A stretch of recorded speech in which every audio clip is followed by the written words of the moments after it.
The dual rhexis technique is a very useful technique for intermittent cataracts.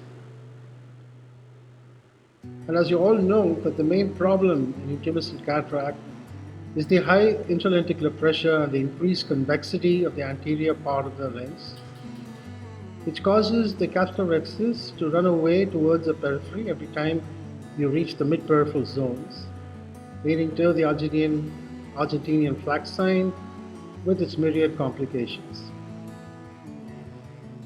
So let me tell you how the dual rhexis technique works.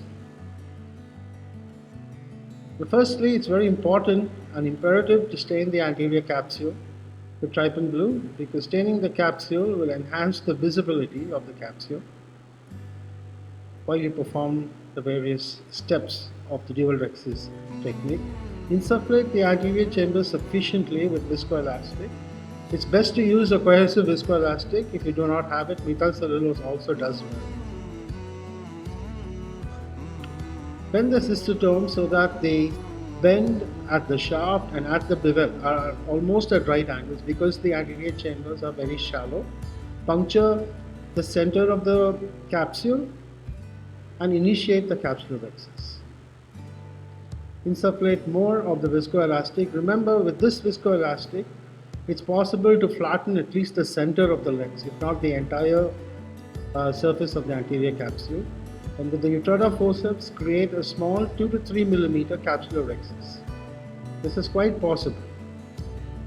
The next step, of course, is to remove the intumescent cortex with the help of either an irrigation aspiration probe, a coaxial irrigation aspiration probe, or a bimanual irrigation aspiration cannula.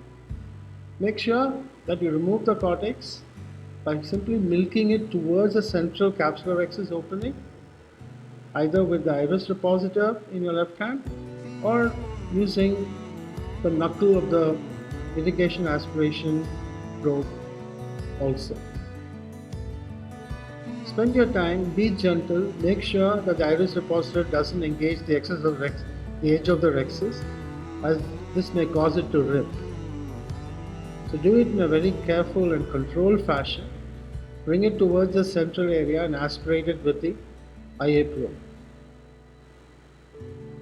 So once you're sure that you've aspirated sufficient amount of cortex and you've decompressed the intumescent lens, and the capsule and the anterior capsule appears to sit flat on the nucleus,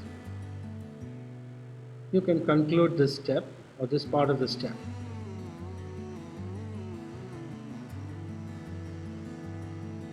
The next step is to make a small nick on the anterior capsule around 5 o'clock region using a Vanna scissors.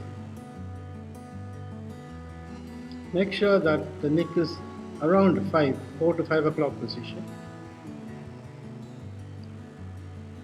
And then using a Utrata forceps,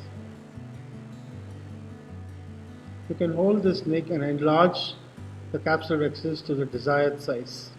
It's very easy to perform capsular rhexis now because you have decompressed the intumescent cataract. The anterior capsule lies flat on the lens.